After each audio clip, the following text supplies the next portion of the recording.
కూడిన మీ అందరికీ కూడా ప్రభు యేసుక్రీస్తు నామమున నా యొక్క హృదయపూర్వక వందనాలు. అందరికీ ప్రైజ్ చూడండి. మంచిది కొద్ది నిమిషాలు దేవుని వాక్యాన్ని ధ్యానం చేద్దాం. ఒకనొక సమయంలో యేసుక్రీస్తు ప్రభు వారు గలిలయ అనే ప్రాంతంలో సువార్త ప్రకటించడానికి ఆయన వెళ్ళాడు. వెళ్ళినప్పుడు అక్కడ ఇద్దరు వ్యక్తులను చూశాడు. ఒకరేమో ఫిలిప్పు, ఒకరు నతానీయేలు. ఫిలిప్పు ప్రభు మాటకు లోబడి వెంబడిస్తా ఉన్నాడు. అయితే నతానీయేలు భక్తుడు ఒక మాట చెబుతున్నాడు, నాజరేతులో ఏదైనా మంచిది ఉన్నదా? ఎందుకు ఆ మాట చెప్పాడు? నేను ఈరోజు చెప్పాను, నతానీయేలు గురించి మనం ఇంతవరకు ప్రసంగం చేసుకున్నాం. ఎందుకు నాజరేతులో మంచిది ఏదైనా ఉన్నదా అనే మాట నతానీయేలు ఎందుకు మాట్లాడాడు? ఎందుకు నజరేతులో ఉన్న ప్రజలు ఎలాంటి వారు చెప్పాను? నజరేతులో ఉన్న ప్రజలు ఎలాంటి వారు చెప్పాను చెప్పండి. వాళ్ళు ఏమనుకుంటున్నారంటే వాళ్ళ దృష్టికి మేమే చాలా జ్ఞానవంతులం. ఎందుకంటే నజరేతులో ఎవరు పుట్టారు? యేసుక్రీస్తు వారు. వాళ్ళు అనుకుంటున్నారు కదా, మా ఊళ్ళో దేవుడు పుట్టాడు. వాళ్ళు అనుకుంటున్నారు మేము చాలా గొప్పవాళ్ళం, మేము జ్ఞానవంతులం. అప్పుడు ఫిలిప్ అంటున్నాడు, వచ్చి చూస్తేనే కదా నీకు ఆ మంచి ఏంటో తెలుస్తుంది. ఒకసారి నువ్వు ఆయన పాదాల దగ్గరికి ఎప్పుడైతే నువ్వు రాగలుగుతావో ఆయన రుచి ఏంటో తెలుస్తుంది. ఇప్పుడు ప్రతిరోజు ఒకే కూరకు ఆనందన్నావు అనుకోండి, ఏమనిపిస్తుంది? విరక్తి కలిగింది, అంతే కదా? ప్రతిరోజు ఒకే కూరతో ఆనందింటున్నావా? ఆదివారం వచ్చిందంటే ప్రతి ఇంట్లో ఒక్కొక్క స్పెషల్ అనేది ఏర్పడుతున్నాడు. ఈ భూమి మీద పుట్టిన ఏ మనిషి కూడా ఈ జానుడు కడుపు కొరకు ఎవరు కూడా ఇష్టం లేని ఆహారం ఎప్పుడు కూడా తీసుకోరు. ఒకసారి ఒక సహోదరుడు నన్ను సరదాగా బయటికి అంటే వేరే పని మీద బయటకు వెళ్ళినప్పుడు ఈ పూరి పెంట కోటలో ఈ పూరిలోనే ఒక ఫేమస్ కర్రీ ఒకటి ఉందంట, డల్మా బాగుంటుంది దగ్గర అన్నాడు. సరే బాగుంటుంది కదా అన్నాడు కదా అని చెప్పి తీసుకున్నాను. దాని రుచి అంటే నాకు తెలియదు, ఎప్పుడు తినలేదు. కానీ తీసుకొచ్చి పరిచయం చేయాలని చూసి తీసుకొచ్చాను. కానీ తింటే నచ్చలేదు. నచ్చకపోతే ఎప్పుడు కూడా ఏం చేయం. అదే మీకు పెట్టండి, ఏం చేస్తారు? మొత్తం తినేస్తారు. ఎందుకంటే మీకు అది నచ్చింది, మీకు ఇష్టం.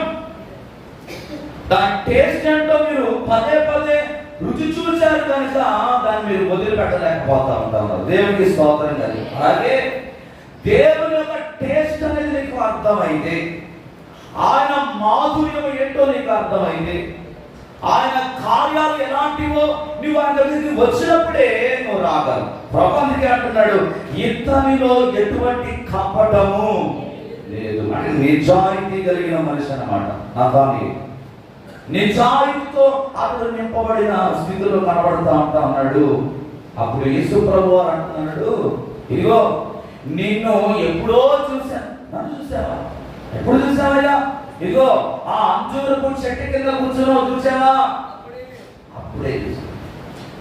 అది ఈయన ముక్కుమకు ఎప్పుడు నేను చూడలేదు, ఈయన ఎవరో నాకు తెలియదు. మరి నేను అంజూరపు చెట్టు కూర్చున్న దగ్గర ఈయనకరా తెలిసింది? నేను అక్కడ కూర్చోవడం ఈయన ఎప్పుడు చూశాడు అంటే ప్రభు అంటున్నాడు కదా, అరే ఈ చిన్న విషయానికి ఎంత ఆశ్చర్యపడుతున్నావేంటి? రా, నువ్వు నన్ను వెంబడిస్తే ఇంకా గొప్ప గొప్ప కార్యాలు నీ జీవితంలో నేను చేయబోతున్నాను, నువ్వు చూస్తావు. రండి, యోహాను సువార్త 1:50లో ఈ మాట మనకు కనబడుతుంది. అందుకు యేసు, ఆ అంజూరపు చెట్టు కింద నేను చూచినని నేను చెప్పినందువలన నువ్వు నమ్ముచున్నావా? వీటికంటే గొప్ప కార్యములు చూపునని దేవునికి స్తోత్రం కలుగునుగాక. యేసు ప్రభు వారు ఈ రోజు నీవు ఆయన చూడడం కాదండి, ఆయనే జగత్ పునాది వేయబడకముందు మనందరినీ కూడా చూశాడు. ఈ రోజంటే మనం ఈ రోజు యేసు ప్రభుని తెలుసుకున్నాం కనుక చాలా మంది ఆయన వెంబడిస్తున్నారు. కానీ తల్లి గర్భములో పిండములను రూపింపబడకముందే ఆయన కన్నులు లోకమంతా కూడా సంచారం చేస్తాం. ఏంటి ఇంకా గొప్ప గొప్ప కార్యాలు నీ జీవితంలో నువ్వు చూడబోతున్నావు, నీ చేయబోతున్నావు అంటున్నాడు ఆయన ఈరోజు. ఎప్పుడో తెలుసా? మనము ఆయనను వెంబడించినప్పుడు. కొన్నిసార్లు దేవుడిని వెంబడించేటప్పుడు అనేక రకాల అడ్డంకులు మనకు వస్తూ ఉంటాయండి. అనేక రకాల వ్యాధులు మనల్ని ముడుతూ ఉంటాయి. అనేక సార్లు కృంగిపోయే పరిస్థితులు ఏర్పడుతుంది. ఎందుకు ఈ దేవుడిని వెంబడించడం? ఏముంది ఈ దేవుల్లో?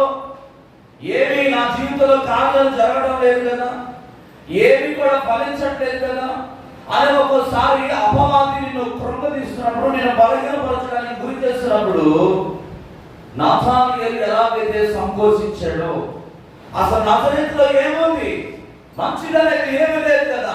అక్కడ ఉన్న వారందరూ కూడా స్వార్థపరులు, అక్కడ ఉన్న వారందరూ కూడా గర్వాంధులు, వారు హృదయం గర్వంతో నింపబడిన స్థితిలో ఉన్నారు. అక్కడ ఏముంది చూడడానికి మంచిది అని అన్నప్పుడు ఫిలిప్ ఏం చేస్తున్నాడంటే, రా వచ్చి చూస్తే ఆ గొప్ప కార్యం ఏంటో, ఆ మంచిదేంటో నీకు కనబడుతుంది. దేవునికి స్తోత్రం.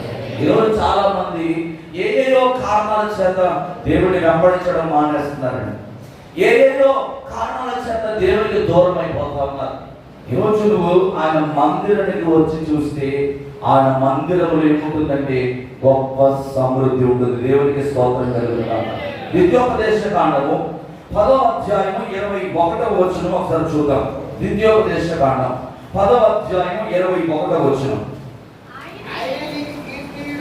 ఆయనే నీకు కీర్తనీయుడు, నీవు కన్నులారా చూచుచుండగా భీకరమైన ఆ గొప్ప కార్యములు. దేవునికి స్తోత్రం కలుగును గాక.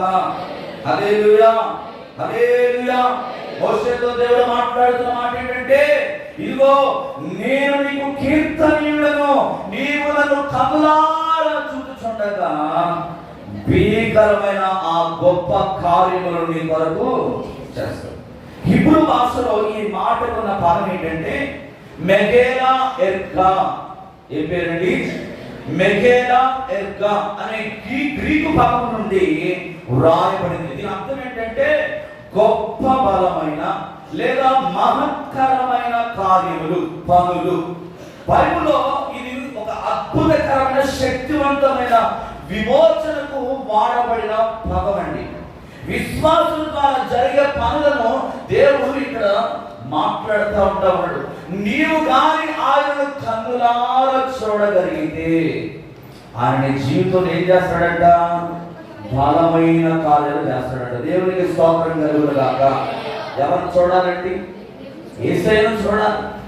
యేసయ్యను చూసే కన్నులు కలుగున్నావా? యేసయ్యను ప్రతిరోజు కూడా చూడాలి. ఆయన ఎంత తనివి తీరను చూడగలిగితే నీ జీవితంలో అన్ని గొప్ప కార్యాలను అనుభవించగలరు. దేవుని చూస్తే జరిగే ఆశ్చర్యకరమైన కార్యాలంటో కొన్ని చూద్దాం. గొప్ప కార్యాల యొక్క ప్రయోజనాల గురించి దేవుడు మాట్లాడుతున్నాడండి. అవేంటో ఒకసారి చూద్దాం. మార్కు సువార్త 3వ అధ్యాయం. మార్కు సువార్త 3వ అధ్యాయం 1 నుండి 8 వచనాలు చదవండి. మార్కు సువార్త.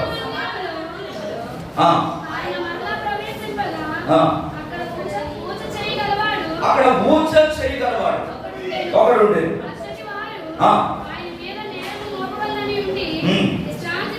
విశ్రాంతి దినమున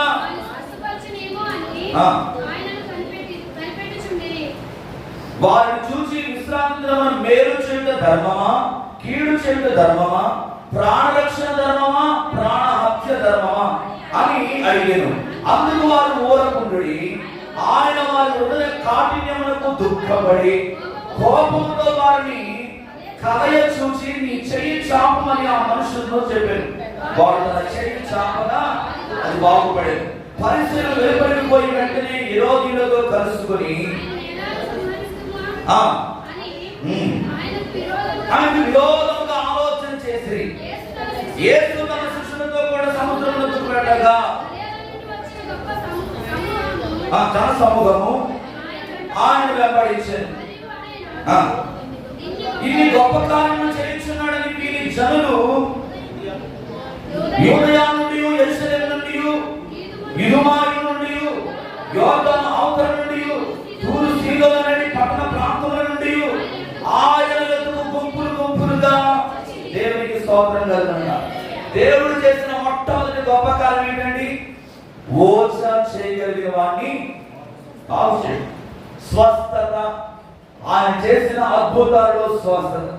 యేసుక్రీస్తు పరిచర్య అంతగా విస్తరించబడడానికి ఆయన చేసిన అద్భుతాలేనండి. దేవునికి స్తోత్రం కలుగు. ఈరోజు నీ పరిచర్య, నువ్వు చేసే పని ఆశీర్వాదకరంగా ఉండాలంటే నీకు స్వస్థత అవసరమై ఉన్నది. ఏంటి స్వస్థత? ఏ స్వస్థత గురించి దేవుడు మాట్లాడుతున్నాడు? బాహ్య శరీరంలో ఉండే రోగం గురించి కాదని మనం స్వస్థత పొందుకోవాల్సింది. దేవుని యొక్క గొప్ప కార్యాలు మన జీవితంలో మనం పొందుకోవాలంటే మన అంతరంగంలో స్వస్థత కలగాలి. దేవునికి స్తోత్రం కలుగుగా. దేవుడిని చూడలేని ఏ కళ్ళైతే మూయబడ్డాయో నీ బాహ్య నేత్రాలు తెరవబడాలి. నీ బాహ్య నేత్రాలు తెరిచి ఆయనను చూసినప్పుడే నీవు స్వస్థత కార్యాన్ని అనుభవించాలి. ఈరోజు చాలా మంది జీవితంలో జ్వరం కానీ, తలనొప్పి కానీ, కాళ్ళనొప్పి కానీ ఎందుకు తగ్గలేకపోతున్నాయి అంటే వారి శరీర సంబంధమైన స్వస్థత కొరకు మాత్రమే దేవుని వైపు చూస్తూ ఆయన వెంబడిస్తున్నారు. కానీ నిజంగా నువ్వు విశ్వాసం ఉంచగలిగితే ప్రవేశం చేసిన తెలుసా, అక్కడ ఉన్న పరిసరులు, శాస్త్రులు అందరూ కూడా ఈ విశ్రాంతి దిన యేసు ప్రభు మనం పట్టుకుందాం, ఆయన మీద ఒక నేరం మోపుదాం. ఎలా యూదుల ఆచార ప్రకారం విశ్రాంతి దినం చాలా పవిత్రమైంది. కనీసం పొయ్యి కూడా వెలిగించారు. వారి యొక్క ఇంట్లో ఉన్న ఆవులు కానీ, మేకలు కానీ, గొర్రెలు కానీ మేత కూడా వెళ్ళు. అంత నిష్ఠతో వారు దేవుణ్ణి ఆరాధిస్తున్న సమయంలో యేసు ప్రభు వారి దగ్గరికి ఈ ఓచ చేయగలిగిన వాడు వచ్చినప్పుడు ఆయన ఏం చేశాడండి? ఏం చేశాడు? వెంటనే చెయ్యి చాపి వాడిని స్వస్థపరిచాడు. దేవునికి స్తోత్రం కలుగుగా. తద్వారా వాడి శరీరంలో ఆరోగ్యమును పొందుకోకున్నాడు. ఈరోజు మన అంతరంగంలో స్వస్థత మనకు అవసరమైనది. అప్పుడే మనము దేవుని యొక్క గొప్ప కార్యాలు మనం అనుభవించగలం. మనం ఆయన చూడనంత కాలం, ఆయనలో మనం ఎదగనంత కాలం, మన హృదయంలో మన ఆత్మీయ జీవితంలో స్వస్థత రానంత కాలం మన రోగాల నుండి కూడా మనము స్వస్థత పొందుకోలేము. ఎందుకంటే ఈరోజు సాధనగాడు ఎవరిని మృంగుదునాన్ని గర్జించుస్తాము వారు ఎవరు ఏం చేస్తున్నాడు? వెతుకులాడుతున్నాడు.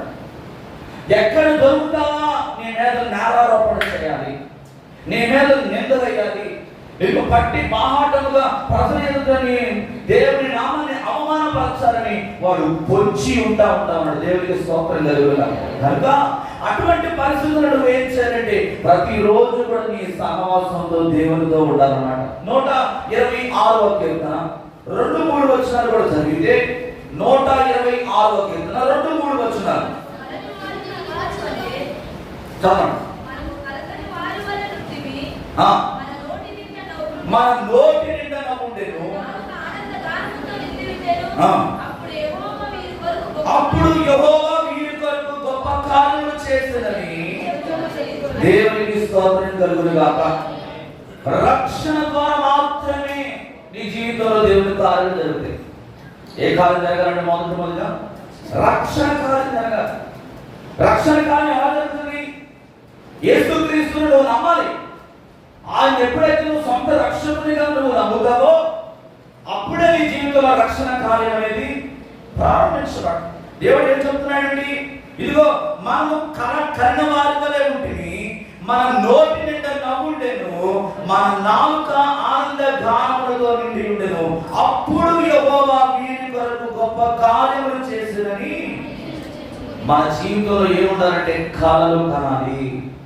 ఎప్పుడైతే నువ్వు రక్షణ పొందుకొని మారుమనసు పొంది బాప్తిసం తీసుకున్నాడు బిడ్డగా నువ్వు మార్చబడతావు, నువ్వు పెద్ద పెద్ద కళలు కనాలి. ఏం కావాలండి? కళలు కనాలి. కళలు అంటే దేవుడు ఖచ్చితంగా కళలను నెరవేరుస్తాడు. చాలా మంది కళలు కనరు, చిన్న చిన్న కళలు అంటారు. అయ్యా ఆ 20,000 రూపాయల జీతం వచ్చి ఉద్యోగం వస్తే చాలే అయ్యా, ఇదిగో ఆ అందం లేకపోయినా, ముక్కు అంకర ఉన్నా, మూత అంకర ఉన్నా, ఆ ఎవరో ఒక అమ్మాయి వస్తే చాలే ప్రభా నా జీవితంలోకి కొడి పెట్టడానికి, ఒక చిన్న రేగిళ్ళు కట్టుకుంటే చాలే ప్రభా, బైక్ లేకపోతే సైకిల్ అంటే చాలే ప్రభా, ఇలా అడుగుతూ ఉంటారు చాలా మంది. కాదు, నీ దేవుడేమో నీ జీవితంలో గొప్పవి నీకు అనుగ్రహించాలని ఆశపడతా ఉన్నాడు. కానీ చాలా మంది ఏం చేస్తారండి? చిన్న చిన్నవి అడుగుతా ఉంటారు. మనం ఎప్పుడు కూడా ఉన్నతమైనవి అడగాలి. ఎందుకో తెలుసా? మనం ఆయన బిడ్డలం అండి. మనకి ఇవ్వకపోతే ఆయనకి ఎవరికి ఇస్తాడు? అవునా కదా? మనకి ఇవ్వకపోతే ఆయనకి ఎవరికి ఇస్తాడు? ఆయన ఎవరు? తండ్రి అండి. ఇప్పుడు మీ నాన్న ఉన్నాడు, మీ నాన్న దగ్గరికి నువ్వు స్వేచ్ఛగా వెళ్ళి ఏం చేస్తావు? జోబులు వచ్చి పెట్టి అంటుంటా పక్కన పోతావు. అంతేగాని ప్లీజ్ డాడీ ఒక 10 రూపాయలు ఉంటే ఈ డాడీ, ఓ 5 రూపాయలు ఉంటే ఐస్ క్రీమ్ అనుకుంటాను అంటవా? ఆయన నీ తండ్రి కనుక నువ్వు స్వేచ్ఛగా వెళ్ళి ఆయన చేతిలో ఆ యొక్క స్థానాన్ని తీసుకుని వెళ్ళే అధికారం నీకు మాత్రమే. నువ్వు కుమారుడు కనుక ఇప్పుడు మన పరలోకపు తండ్రి మన తండ్రి ఆయన. మనం ఎప్పుడు కూడా ఉన్నతమైనవి అడిగినప్పుడు మన జీవితాల్లో మన నోటి నిండా నవ్వులు నింపే దేవుడు అయినాడు. దేవునికి స్తోత్రం కలిగిన కలగనాలి. మనం గొప్ప గొప్ప కళలు కనాలి. ఆనాడు భక్తులు గొప్ప గొప్ప కళలు కన్నారు కనుకనే వారు గొప్ప కార్యాలు చూడగలిగారండి. ఒక సామాన్యమైన గొర్రెలు వేపుకుంటున్న దావీదు తీసుకెళ్లి దేవుడు సింహాసనం మీద కూర్చోబెట్టాడంటే అతడు కళ కన్నాడు. దేవునికి స్తోత్రం కలుగునుగాక. ప్రజలు అయిన వారు, తల్లిదండ్రులు, అన్నదమ్ములు అందరూ తోసివేసినను దేవుడు తన హృదయాన్ని చూశాడు, తన స్థితిని మార్చేశాడు. ఈరోజు నీ స్థితిని కూడా నా యేసయ్య మార్చగలడు. దేవునికి స్తోత్రం కలుగును. మూడవదిగా యోబేలు గ్రంథం 2వ అధ్యాయం 21-24. యోబేలు గ్రంథం 2వ అధ్యాయం. యోబేలు గ్రంథం 2వ అధ్యాయం చేద్దాం. యోబేలు గ్రంథం 2వ అధ్యాయము 21-24 వచ్చిన వాడు. దేశమా భయపడక సంతోషించి గంతులు వేయుము, యెహోవా గొప్ప కార్యములు చేసెను.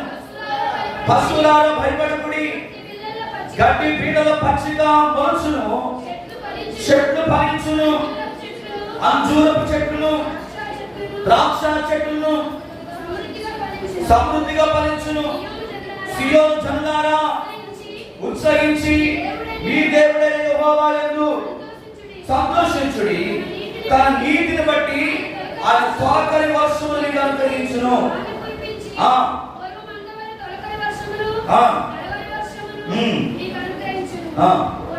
కొట్లు ధాన్యముతో నిండును, క్రొత్త ద్రాక్షారసము, క్రొత్త తైలము కానుకలకు పైగా. దేవునికి స్తోత్రం కలుగునుగాక. ఏం కార్యం చేయబోతున్నాడో తెలుసండి? గొప్ప కార్యము. పునరుద్ధరణ అంటారు దీన్ని. అంటే చెడిపోయిన దాన్ని, పాడైపోయిన దాన్ని, పోగొట్టుకున్న దాన్ని మరలా పునరుద్ధరణ చేయబోతున్నాడు దేవుడు. పునర్నిర్మాణం. అంటున్నాడు, దేశమా భయపడకు, దేశమా భయపడకు, సంతోషించి నువ్వేం చేయాలంటే గంతులు వేయాలి. యెహోవా నీ మధ్యలో గొప్ప కార్యము. ఈ పశువులు, నీ గడ్డి, నీ పచ్చిక బయలు చెట్లు, అంజూరపు చెట్లు, ద్రాక్ష చెట్లు సమృద్ధిగా ఆయన నిన్ను ఫలింపులోకి తీసుకొని రాబోతా ఉన్నాడు. హల్లెలూయా. ఎవరైతే రిసీవ్ చేసుకుంటారో ఈ నెలంతా కూడా మీ జీవితాల్లో దేవుడు సమృద్ధిని ఇవ్వబోతున్నాడు. హల్లెలూయా. దేవుడు మన బిడ్డలండి ఎప్పుడు వారి హస్తాల్లో పైగానే ఉంచుతాడు కానీ కిందగా ఉంచే దేవుడు. మనం ఎప్పుడు కూడా దేవుని వాగ్దానమును రిసీవ్ చేసుకునే ఆ యొక్క అనుభవంలోనికి రావాలండి.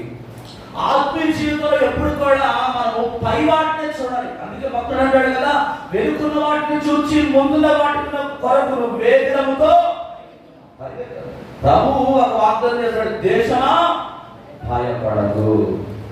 కరువు సంభవించిన దినాల్లో దేవుడు ఏం చేశాడంటే ఆశీర్వాదకరమైన జీవితాన్ని అనుభవించినట్టు చేశాడండి. దేవునికి స్తోత్రం. ఈరోజు నిన్ను కూడా ఆయన పునరుద్ధరణ చేయబోతా ఉంటా ఉన్నాడు. ఒక గొప్ప కార్యాన్ని నీ జీవితంలో చేయబోతున్నాడండి. 71:19 అంటాడు, దేవా నీ నీతి మహా ఆకాశం అంతా ఉన్నతమైంది, గొప్ప కార్యములు చేసిన దేవా నీతో సాటి అయిన వాడు ఎవడు? ఆయనకు సాటి అయిన వారు ఈ లోకంలో ఎవరు లేరండి. ఆయన కోరిన వారు ఈ లోకంలో ఎవరు లేరు. ఆయన చెబుతూ ఉన్నాడు, నేను నిన్ను గొప్ప చేస్తాను. నీ పిల్లలను గొప్ప చేసేవాడు. నీవు చేసే ప్రతి పనిని కూడా ఆయన వర్ధిల్లింపజేసే దేవుడు. నీకున్న సర్వ సమృద్ధి, సర్వ ఆశీర్వాదాలన్నీ కూడా నీవు అనుభవించేటట్టుగా నా దేవుడు నిన్ను ఆశీర్వదించబోతుంటున్నాడు. దేవునికి స్తోత్రం కలుగుతుంది. ఎప్పుడో తెలుసా? ఆయన దివ్యమైన కృపను నువ్వు పొందుకున్నప్పుడు. ఏం పొందుకోవాలి? యేసయ్య యొక్క దివ్యమైన కృపను నీవు పొందుకున్నప్పుడు, నీవు ఆయన రక్షణతో నీ పనులు ముడిపడినప్పుడు, నేడు నీ జీవితంలో నా దేవుడు గొప్ప కార్యాలు చేసే వ్యక్తిగా ఉన్నాడండి. ఆయన కేవలం బాగా అద్భుతాలను మాత్రమే చేసేవాడు కాదు, కానీ నీ మనసులో ఉన్న చీకటంతా కూడా తొలగించి నిన్ను వెలుగులోనికి నడిపించే దేవుడు. చాలాసార్లు బాహ్య శరీరం యొక్క ఆనందాన్ని కోరుకుంటారు, పైకి చాలా మంది నవ్వుతూనే ఉంటారు, కానీ లోపల ఎంతో వేదన పెట్టుకొని ఉంటారండి. ఈ రాత్రి నా దేవుడు అంటున్నాడు, ఆ దివ్యమైన యేసయ్య కృపను నువ్వు అనుభవించగలిగితే బాహ్య శరీరంలో యొక్క ఆనందం కాదు, కానీ అంతరంగములో ఉన్న చీకటంతా కూడా తొలగించి నిన్ను గొప్ప ఆనందముగా నీ జీవితాన్ని మార్చడానికి నా ప్రభు సిద్ధంగా ఉన్నాడు. ఈ రాత్రి నువ్వు ఆ రక్షణకర్త అయిన దేవుడిని నువ్వు ఆశ్రయించగలిగితే, ఆ రక్షణకర్త అయిన దేవుడిని నువ్వు వెతకగలిగితే, ఆ రక్షణకర్త అయిన దేవుడిని చూడడానికి నువ్వు రాగలిగితే, ఆయన నీ జీవితంలో గొప్ప కార్యాలు చేసే దేవుడు అన్నాడు. అటువంటి కృప దేవుడు మీ అందరికీ అనుగ్రహించి నడిపించిన గాక. ఆమె అందరూ కూడా తల వంచుదాం, ఒక్క నిమిషం మోకరిద్దాం. ఆనాడు ఫిలిప్పు నతానుడితో చెప్తున్నాడు, రా వచ్చి చూడు. ప్రభు ఆ అంచువరపు చెట్టు కింద ఉన్న నతానుడిని చూసేటండి. ఇతరులో ఏ కపటము లేదని దేవుడు సాక్ష్యం ఇస్తున్నాడు నతానుడి గురించి.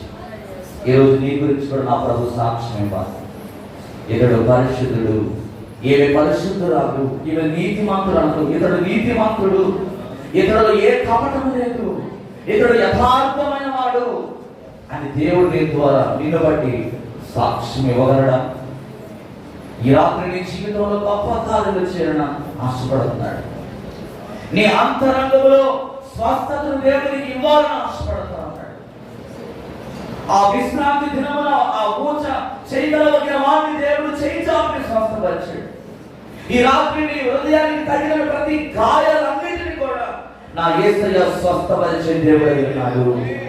నువ్వు ఆయన దగ్గర రాగలిగితే, ఆయన రక్షణ కార్యాన్ని నీ హృదయంలోనికి ఆహ్వానించగలిగితే, నా ప్రభు నిన్ను స్వస్థపరిచే దేవుడు. దేవానికి స్తోత్రం. కనికరమైన దేవా, మేలులు చేసిన దేవా, కనికరమైన దేవా, మేలులు చేసిన దేవా, నిన్ను పాడ ఒక కోటి రాగములు చాలవయ్యా.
ఓ వందనాలు రాజా, వందనాలు రాజా, వందనాలు రాజా, వందనాలు రాజా, వందనాలు రాజా, వందనాలు రాజా, వందనాలు రాజా,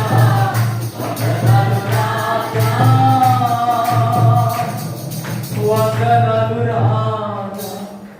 నా జీవిత కాలమంతా నిన్నే స్తుతింతును, వేలాది తరములకు కృపలను ఇచ్చెదవైనా. అవును ప్రభా, వేలాది తరములకునైనా, తరాలు మారిన, యుగాలు మారిన, మారని దేవుడవనైనా, నీవు మార్పు లేని దేవుడవనైనా. మనుషులు మారిపోతారు, మనసులు మారిపోతాయి, కానీ నువ్వు మారని దేవుడవనైనా, నువ్వు మార్పు లేని వాడు. నీ మాట మార్పు లేనిది. నువ్వు అద్భుతాలు చేసే దేవుడు. ఆనాడు నా దానియేలును దర్శించిన దేవుడవనైనా, వీటికంటే నీ జీవితంలో నేను గొప్ప కార్యములు చేసేదను అని ప్రభువా తనలో ఉన్న సంకుచితం అంతటిని కూడా నువ్వు తొలగించి, అయ్యా నువ్వు శ్రేష్టకరమైన సాధనముగా నువ్వు వాడుకున్నావు ప్రభువా, నీకు వందనాలు. ఈ రోజునైనా ఎంతమంది అయితే ప్రభువా అయ్యా ఇంకా అపనమ్మకంతో, అవిశ్వాసంతో, సంకుచితం కలిగి ఎవరైతే సంకోచిస్తూ ఉంటున్నారో, ఆలోచన చేస్తూ ఉన్నారో రావడానికి, అటువంటి వారందరినీ కూడా నువ్వు ఆకర్షించే దేవుడు. ఇదిగో నేను గొప్ప కార్యములు చేశాను, దేశమా భయపడకు, దేశమా భయపడకు, సంతోషించి కత్తులు వేయమని చెప్పావు నాయన, నీకు వందనాలు. ఈ రోజు ఎంతమంది అయితే స్వస్థత లేక బాధపడుతూ ఉన్నారు, ఇదిగో నేను ప్రభు రక్షణ లేక ఎవరైతే బాధపడుతున్నారు, ఆశీర్వాదాలు లేక ఎవరైతే కృంగిన స్థితిలో ఉన్నారో ప్రభు, ప్రతి ఒక్కరిని మీరు బలపరచండి. గొప్ప కార్యాలు నాయన, వింతైన కార్యాలు వారి జీవితంలో అనుభవించడానికి నీ దివ్యమైన కృపను వారికి మీరు అనుగ్రహించమని ప్రార్థన చేస్తున్నాను. నీవు రక్షణ కొరకు ద్వారాలు తెరుస్తున్నప్పుడు ప్రభువా, ఆ రక్షణ ద్వారంలో వారు ప్రవేశించినట్లుగా నీతో అంటుకట్టబడి ఫలించే వారిగా నీ బిడ్డలు మీరు బలపరచండి. ఇదిగోనైనా ముఖ్యంగా ప్రభుత్వ సత్యనారాయణ గారిని జ్ఞాపకం చేసుకోండి, హేమలత మేడం గారిని జ్ఞాపకం చేసుకోండి, వారిని ప్రేమించిన కుమారుని జ్ఞాపకం చేసుకోండి. గతించిన నెలంతా ఏ విధంగా అయితే కాచి కాపాడేవో ప్రభా, ఈ జరగబోయేదంతా కూడా మీరు వారికి తోడుగా ఉండండి. వారి ప్రయాణాల్లో, వారి పనిపాటల్లో, వారి నడకలో, పడకలో, ఆలోచనలో ప్రతి దినానైనా నీ కృప మెండుగా వారికి మీరు విడుదల చేయండి. గౌతమ కొరకు ప్రార్థన చేస్తున్నాను. కుమారుడు పట్ల విచ్చేతమైన బయలుపరచండి.